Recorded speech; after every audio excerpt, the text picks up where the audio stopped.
Enjoyed this video, be sure to hit that sub button for more amazing content. Now, let's jump straight into the video. What's good, YouTube? It's your girl Bofina1, bringing you guys yet another YouTube video. And if you have recently been inside of a grocery store, you already know that many grocery stores in the US are out of everything yet again. Now this may have you thinking it's back to prime COVID 2020 again. And you may also be wondering, why is this happening again? One is COVID is back yet again. Well, it never really left. Just now we have another strand that is mutated, which would be Omicron. Some other reasons include inflation, global trades are already stretched before. Now it's just more or worser now. Many factory and ports closure in Asia from the previous variant Delta led to shipments getting stuck in the Pacific. Then you add in the massive labor shortage, such as food processing plants and truck drivers. So by the holiday season going into the new year, we really could see a big difference. And I know a lot of you see that, a lot of people don't want to go back to work. A lot of people were on unemployment and they pretty much stayed off for, about 2 years, however long they gave it. And, it's surprising because a lot of people believe that the people that were on unemployment were not saving. But in all reality, a lot of people's savings had went up tremendously. A lot of people were at home, they couldn't go nowhere, so they were saving in a sense because yes, I'm on unemployment, but also because I can't go nowhere, so I have all this extra money. Yes, I'm able to spend some of it, but also I'm gonna, try to save at the same time. And I think most people thought that a lot of people were just spending because it did. It seemed like, especially if you work like in the logistic or transportation industry, you literally saw a huge climb in the amount of volume that was being pushed out. So it seemed like it was just over the top. But in all reality, it was just that was a lot of money that people would typically spend to go out, let's say to the bar or to the movies. They were spending that on buying items online.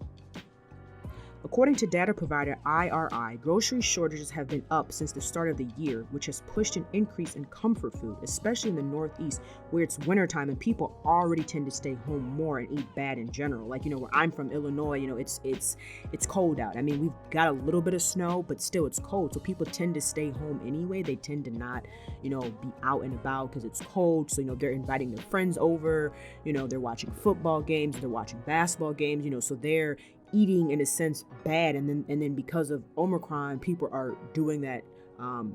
They're doing it more, and I can see it from both sides. Where stores, are upset that they can never get their inventory up, but let's not forget that consumers yet again hoarding items. I mean, and at the same time, I can see it from both sides because the consumer comes into a store, right? Like for example, the other day I went into a mega Target, the Target that's by my house.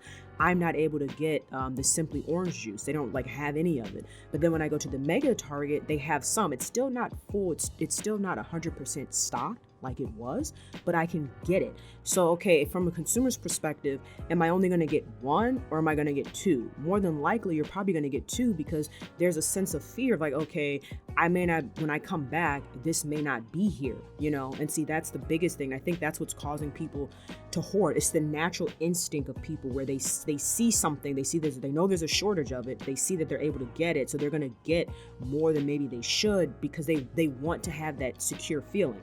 Now, is it right? No, but at the same time, that's just part of the human nature. It's the same thing that happened when people were buying a bunch of waters in 2020. People were buying toilet paper. In all reality, a lot of people probably didn't need to buy 12 cases of water. They didn't need to buy all this paper towel and toilet paper.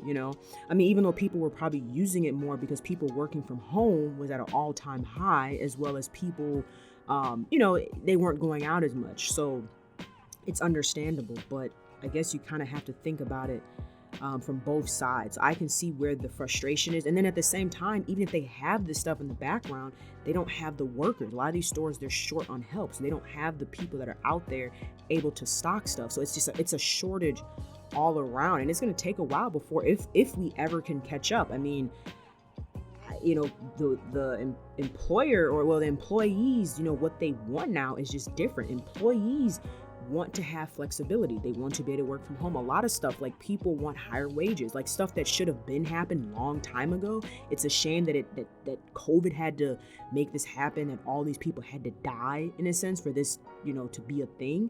But it makes sense. I mean, a lot of people are tired. You're tired of working for minimum wage, and housing and pricing, everything is going up, and you come back with your check and you literally have nothing left. You still literally can't even afford to pay rent or buy food, right?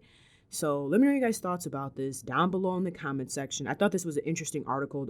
I saw it on Twitter. That's why I wanted to share it with you guys and kind of go through it.